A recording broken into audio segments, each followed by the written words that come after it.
Hi everyone, I'm Namita Piparaiya and welcome to E-Times Lifestyle.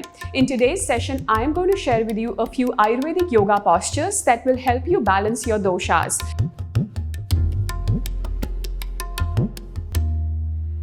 We are going to begin today's practice with the understanding that we are trying to build a morning yoga flow. So when we begin the day in the morning with yoga, we want to first and foremost balance Vata dosha.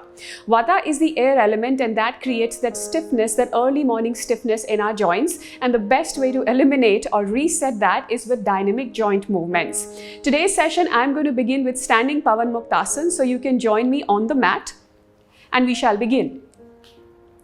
So take a moment to settle in, and then as you exhale, pull the right knee into the chest, just like you do in Pavan Muktasana, and inhale, release the right leg back down.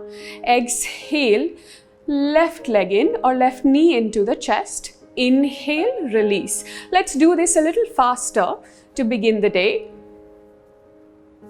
Just make sure you begin gently at a pace that's comfortable for you. And then we are going to do some shoulder circles.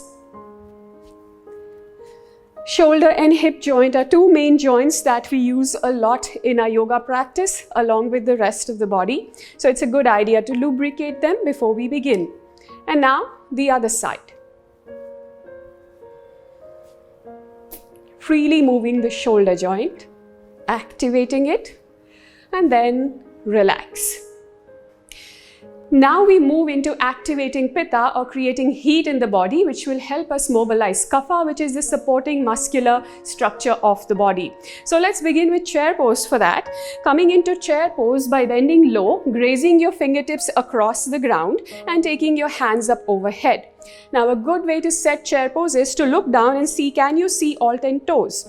If the knees have gone too far ahead, you want to press the knees back, bring more weight into your heels, and when you can see all 10 toes, then you can take your hands up and come into Utkatasana.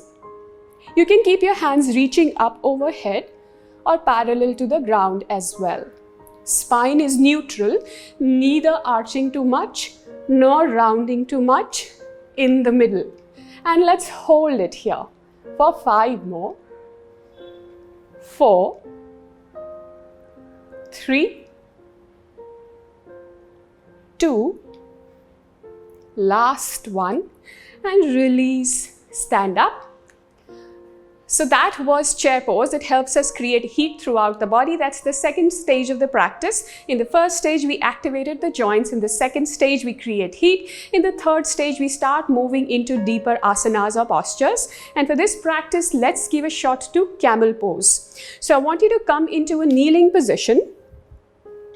To begin with, you can keep the toes tucked in so you have some height. Rest your hands across your waist, thumbs pointing back, fingers forward. Roll the shoulders back and first gently just try to reach back with the shoulders towards the heels. If this feels okay, you can reach your one hand back, then the other hand back, and continue to press the hips forward as if there's an imaginary wall in front of you. Once this gets comfortable, you can release the toes and then reach for the heels again, continuing to press the hips forward. Once you're ready here, you can release the neck.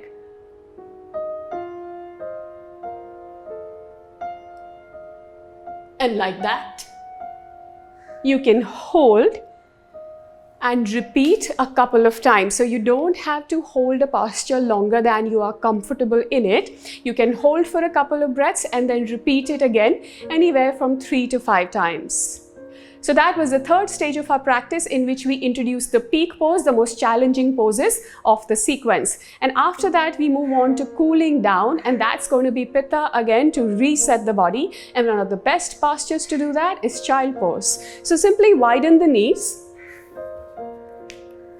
Extend your hands forward, forehead on the ground, and relax here in child pose for 3 to 5 breaths.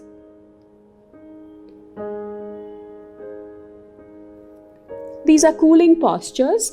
Generally, in the closing sequence, some forward bends would be included. which help you prepare for pranayama and meditation, as well as they help you withdraw your senses or to reduce your distractions.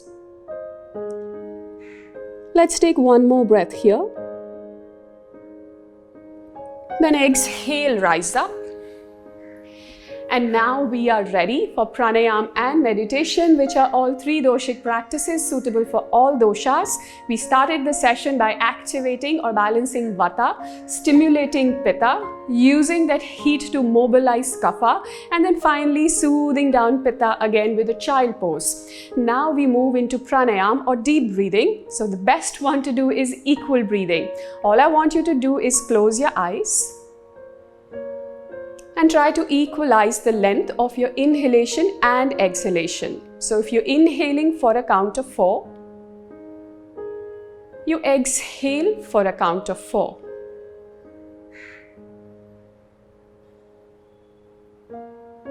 Let's take 3 breaths like that. It's a short practice, just an introduction of how you can sequence your yoga practice with Ayurveda. So give this 3 more breaths and then we will move on to concluding this practice.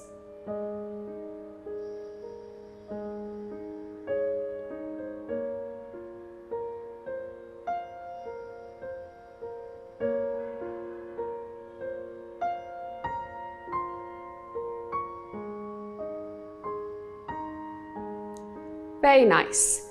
After pranayama, we're going to harmonize the whole body with shavasana. So come to lie down on your mat with feet comfortably apart, hands also away from the body with palms facing up. And completely let go of the body, surrendering into the mat. Giving yourself some much needed time to reset, relax, and integrate the whole practice.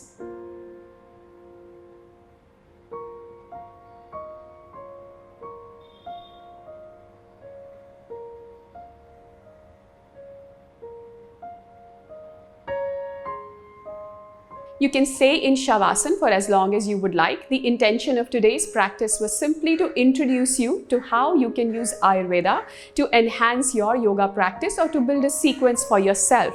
In a typical yoga sequence, each of the stages would have multiple postures. I have just shared with you one posture for each sequence to get you started. I hope you enjoyed this session and learned something from it. Thank you so much for watching with me today.